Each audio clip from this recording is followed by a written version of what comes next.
उत्तर प्रदेश की राजधानी लखनऊ में असम समाज के प्रदेश अध्यक्ष मुनेश अली की तरफ से एक बैठक का आयोजन किया गया, जिस बैठक में भारतीय जन समाज पार्टी के राष्ट्रीय अध्यक्ष ब्रजमोहन सिंह भी मौजूद रहे। साथ में भारतीय जन समाज पार्टी के तमाम जो कार्यकर्ता हैं, पदाधिकारी हैं, वो सब की बैठक हुई। साथ में मैं आपको बताना चाहूंगा कि जिस तरीके से ये बैठक किया गया, इस बैठक के माध्यम से बहुत सारे निर्णय लिए गए, जिसमें राष्ट्रीय अध्यक्ष जी ने साफ तौर पे ये भी कहा कि जिस तरीके से भारतीय जनता पार्टी दोनों ही समुदाय के लोगों को लड़ाने की कोशिश कर रही, जिस तरीके से वक्फ संशोधन बिल ला रही है और जिस तरीके से हिंदू मुस्लिम की लड़ाई लगवा रही है, ऐसे में लेकर के भारतीय जन समाज पार्टी के राष्ट्रीय अध्यक्ष ब्रजमोहन सिंह जमकर बरसे योगी सरकार पर और मोदी सरकार पर। मैं बताना चाहूंगा कि जिस तरीके से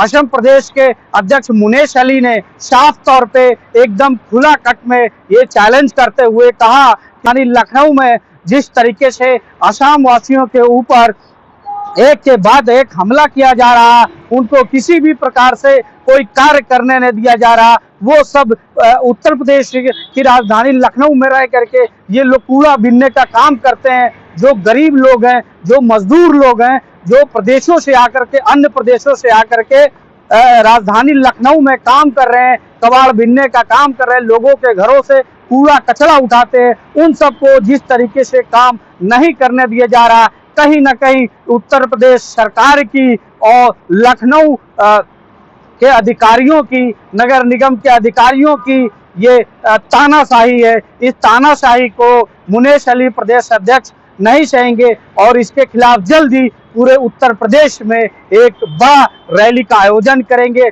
और इसके माध्यम से बड़ा विरोध प्रदर्शन भी दर्ज कराएंगे। ऐसे में भारतीय जन समाज पार्टी के राष्ट्रीय अध्यक्ष ब्रजमोहन सिंह ने क्या कुछ कहा, आइए मैं लेके चलता हूँ। सबसे पहले तो मैं अपने सभी देशवासियों को अपना परिचय देना चाहूंगा कि मैं ब्रजमोहन सिंह भारतीय जन समाज पार्टी का राष्ट्रीय अध्यक्ष हूं और अपने पूरे भारत वर्ष में रहने वाले सभी देशवासियों को रामनवमी की हार्दिक शुभकामनाएं और बधाई देता हूं। बाकी आज ये जो हमारे जितने भी पार्टी के कार्यकर्ता हैं, तमाम चर्चाएं हो रही हैं। वक्फ बिल जो पास किया गया है उसके विषय में ये लोग काफी चिंतित थे कि हम लोगों के साथ वर्तमान सरकार धोखाधड़ी कर रही है। तो इसी बात को लेकर आज इन्होंने कहा कि नेताजी आज आप आइए और हम आप सबके बीच में चर्चा करना चाहते हैं। और इन्होंने सबने हमें तमाम तरह की समस्याएं भी अपनी अपनी बताई। और ये सच्चाई है कि असम जो है हमारे भारत का एक हिस्सा है और उसमें 54 जिले हैं और वर्तमान समय में हमारी भारतीय जनता पार्टी के ही वहाँ पे मुख्यमंत्री भी हैं। और तो मैं ये चाहूँगा कि सरकार को ध्यान देना चाहिए। ये हमारा भारत देश सोने की चिड़िया है, इसमें सभी समाज के लोग रहते हैं और इस भारत देश को सभी समाज के लोगों ने, हिंदू मुस्लिम सिख ईसाइयों ने, सभी ने मिलके इस देश को आजाद कराया था। उनके साथ अत्याचार क्यों किया जा रहा है, अन्याय क्यों किया जा रहा है?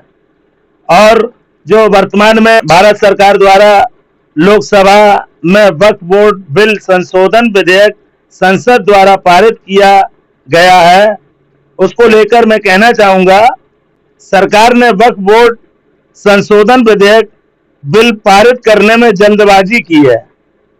इसमें बहुत जल्दबाजी की गई है। इस तरह के जो बिल पास हुआ है वक्फ बोर्ड का, वह अडानी की इमारतों और बिल्डिंगों जो सरकारी जमीन पर बनी हुई है उन्हें बचाने की साजिश है, जिसका भारतीय जन समाज पार्टी विरोध करती है। राष्ट्रीय अध्यक्ष, मैं ये भी कहता हूं कि संविधान में वक्फ बोर्ड कानून और धारा 370 कभी थे ही नहीं। देश विरोधी ताकतों ने अपने 19% मतदाताओं को खुश करने के लिए इन विवादित प्रावधानों को जबरदस्ती लागू किया गया है। आज देश को इन अव्यवस्थित और राष्ट्र विरोधी प्रावधानों से मुक्त करने की जरूरत है, ताकि देश में समरसता और शांति का माहौल बने। मैं ये भी कहना चाहूंगा कि वर्तमान सरकार पूंजीपतियों की पार्टी है और अपने चहेते अंबानी और अडानी के लिए काम कर रही है। षड्यंत्र के तहत वक्फ बिल पास किया गया है और मैं ये भी कहता हूं, भारत देश का गरीब मजदूर, किसान, युवा, नौजवान, बेरोजगार, भूखे प्यासे सड़कों पर भटक रहे हैं। आज हमारे देश की जनता बेहाल है। सरकारी अस्पतालों में दवाएं नहीं है, डॉक्टर नहीं है, गरीबों को कोई सुविधा नहीं, रोजगार नहीं, नौकरी नहीं, कुटीर उद्योग नहीं, किसानों को खाद पानी नहीं, महिलाएं सुरक्षित नहीं, देश व देश में रहने वाले सभी नागरिक सुरक्षित नहीं। शिक्षा का स्तर इतना गिर चुका है कि आम गरीब नागरिक अपने बच्चों को पढ़ा नहीं सकता। यह सब क्या हो रहा है हमारे देश में? भारत जल रहा है। देश जानना चाहता है कि भारत वर्ष में 2014 से लेकर अब तक भारत में रहने वालों कितने गरीब मजदूर किसानों की जाने गई हैं, जिसका आंकड़ा भारत सरकार सार्वजनिक करे। भारत की जनता पूछ रही है।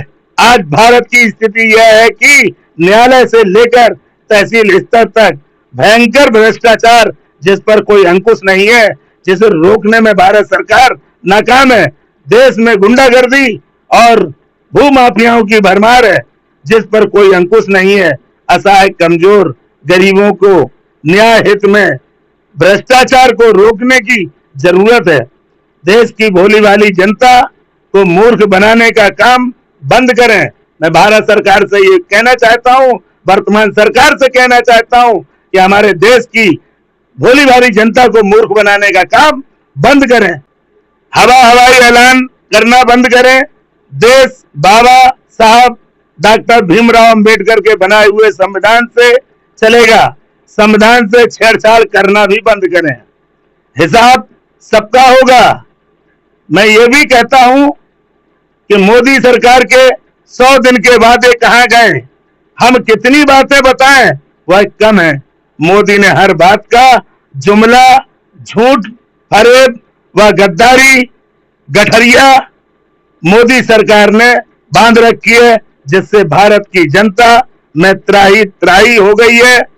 और मैं चाहूंगा कि ये सारे जुमलेबाजी ये सब बंद करे सरकार, और ये बैठे हुए अगर सरकार नहीं चला पा रहे हैं तो गद्दी छोड़ें इस देश को। और मैं ये भी कहना चाहता हूं, आज आपने हमारे भारत देश को 80% गरीबी में ढकेल दिया है, और आज हमारा देश, आप तो चले जाएंगे, जो आपने पुरानी संपत्ति बेच डाली है, जो पूर्व सरकारों की बनाई हुई संपत्ति को आपने बेच डाला है, उसकी भरपाई कौन करेगा?